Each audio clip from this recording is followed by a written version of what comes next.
Okay, I'm going to see if I can make this work. This is just a piece of cardboard that I have base coated with 2 coats of white acrylic paint. And where's my line? There it is. Normally what I would do is, and sometimes this can apply for any surface that I'm working on, whether it's the rocks or just some sort of little, sample like this. Take a piece of crumpled up brown paper bag and kind of sand over your base coat of paint. And what that does is smooths your surface, knocks down any of the little ridges that are left from the paintbrush, but because it's not an actual sandpaper, you're not removing any of the paint from your surface. Then, this is going to be for a side-loaded technique to create your shadows if you're using a dark color, or highlights if you're using a lighter color, and is usually one of the hardest strokes to kind of master, but once you get it, you'll know it, and it'll be on after that. The main thing that you want to start with is a wet brush. I don't know if you can see how wet that brush is. But then you're going to need to blot the excess off of the brush. And you'll notice all that surface water went away from the bristles. What I did, I started with, I just use a piece of folded paper towel, but you can use whatever works for you. This is just what I like, and that's what I use. Start with a little bit of dampness already on the paper towel, because what that will do is that will actually encourage the excess moisture to come out of the bristles and onto the paper towel, and not want to just take so much time letting it soak in as if the paper towel were dry. Then, this is I think a number 10 flat, which is usually about the size brush I use. You want to start by putting paint on just one corner, no more than about 1/3 of the width of the brush. Just a little bit of paint color. Then what you're going to do is you're going to stand that brush on your surface, press it, pull it towards you, flip the brush over, push it away from you. And you want to do this a few times right in that exact same spot. And what that's going to do, that is going to create your float. And you're going to go from the solid color and float right into that water. So then when you put it on your surface to create that shaded or shadowed edge, then that's what you're going to achieve. You're going to have that solid line of paint that's going to fade into a watery edge. You'll know if you've still got too much water in your brush because you'll actually be able to see the water. You'll notice I could see no water because there was only just enough water left in the brush to carry the paint, not let it flow, and be so damp. So I'll show you that again. A blot just to remove that excess water from the bristles of the brush. Load some paint just on the corner. And then notice I'm working in that exact same spot. Doing that back and forth. And I usually do it 4 or 5 times depending on the width of the brush I'm using, the color of paint, and then, see, that was a pretty long float that I was able to do. Then I flip the brush over and go back up that same stroke, being sure that I've gotten all of my depth of color off the brush, but I've got the adequate amount of depth of color that I wanted on my surface. So if I was working with something that was base coated with a pink color, and I wanted this darker rose color to be the shading around it, that's what I would do. I would start by actually base coating, and this is kind of crappy old paint, so it's not really the best to work with, but it was all I had in the house that I could grab. But if I built this up a couple of coats, it would work. But I'll let that sit there and dry just a minute, and I will show you something else. Let's see if we can get a little bit of white squirted out here. I was going to grab a yellow, and I couldn't get to it, so I just had to go with what colors I could get my hands on. But say you want to do leaves on something. You're going to start with your brush, the amount of water loaded in your brush, basically the same way. But what we're going to do is we're going to put the green color, and you'll notice it's closer to halfway across the brush. And again, I apologize for the old clumpy paint, but it's all I had in here. Then I'm going to put white on the opposite side. You can see the two colors touch. Then you want to do, I'm trying to get this so that it'll show. You want to do the exact same blending. And you'll notice that the darker green still stays green on the outside edge, but it blends into the white to create a lighter middle value of green. Then to create your leaves, all you want to do is touch, press, pull the brush towards you, and lift it to a standing up point. So you're going to start with the brush like this, and you're going to end with the brush like this. You're going to touch, press, and your pull, turn, and lift is kind of all one stroke. And it's just a stroke that takes practice. Right, I'll do it just using green on the brush so that you can actually see the whole color, because I didn't think about the white fading into the white. So same thing. You're going to start like that.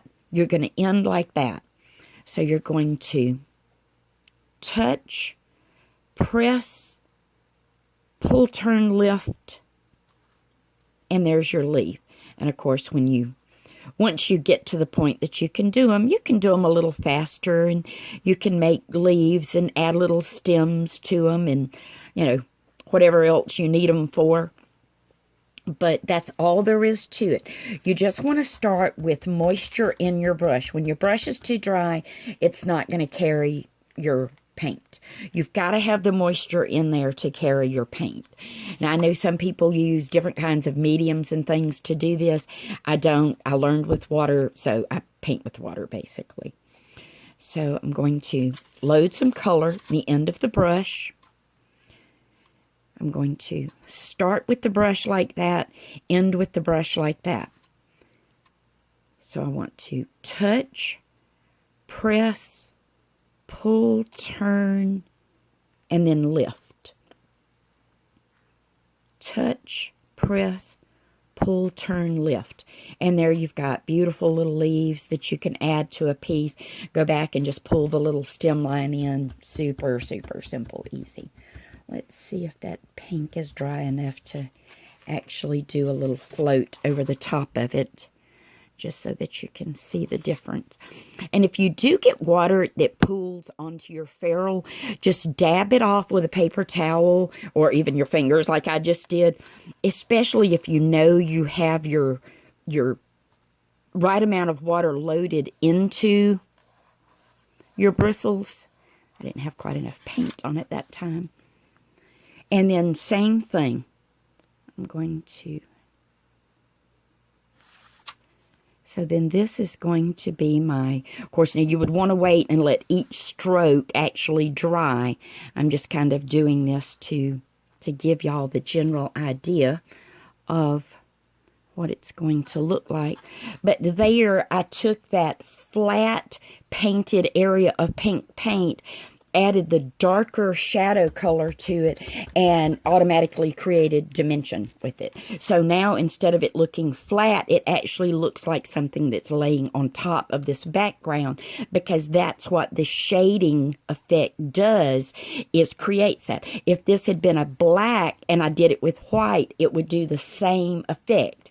It would give that black base coat height and make it look dimensional. Okay, one more quick thing. I'm trying not for this to run too terribly long, but I was going to see if I could show y'all how to make a Simple little rosebud. And I hate having this yucky pink paint, but I can't help it. It's all I have in here. All right, I'm going to double load the pink and the rose color, similar to how I did the green and the white. And the way you make the simple rosebud is you've got your two colors of paint on the brush. Let's see if I can get this turned to where it makes sense. So I'm going to give myself just two little lines there. Those are going to be my guide. And this is how I learned to do this, was actually making those two little lines. Then I'm going to touch, and keeping the brush flat, I want to just arc it upward to make a, we used to call them C motions. So if I was doing this like I was writing a C, that's the motion that you would make. Except I should have had the colors the other way. Let's see. Let's try that one more time. Because you want your light color at the top and your dark at the bottom. And then let me get a little more paint on the brush. And we'll see if I can make the bottom stroke turn out. Okay, so you've got your back stroke of your rosebud. You're going to do the exact opposite to make the bottom stroke, using those guidelines that you know were there because you started with them. So touch in that same place and just pull the brush downward instead of arcing it upward. And if you lose a little bit, I'm going to add a little bit of white to that since that pink was kind of icky, and see if that'll help it show. There we go. And so now there's your rosebud.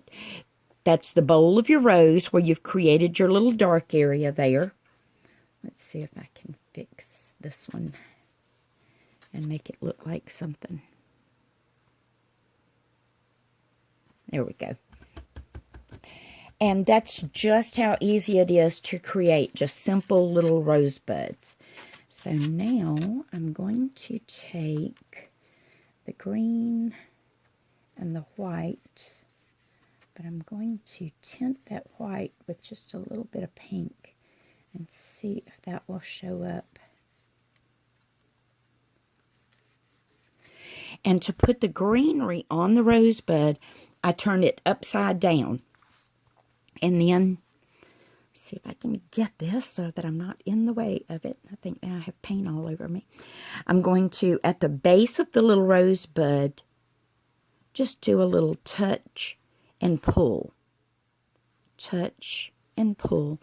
Of course, I would probably be using a lot different shade of green to do this, but like I said, I can't get to my colors right now, so this is just experiment with what you have. But that's going to be your little greenery at the base of your rose. And then you can simply pull in some little stems. Do the little, I call them little hangy down things, because I don't know what the terminology of them is. I used to, I just don't remember what it is. And then very simply do your touch, press, pull, turn, and lift, and make your little leaves. And that's a simple rosebud. So I hope that helped some of y'all that had asked me about shading and double loading the brush. Thanks, y'all. Bye.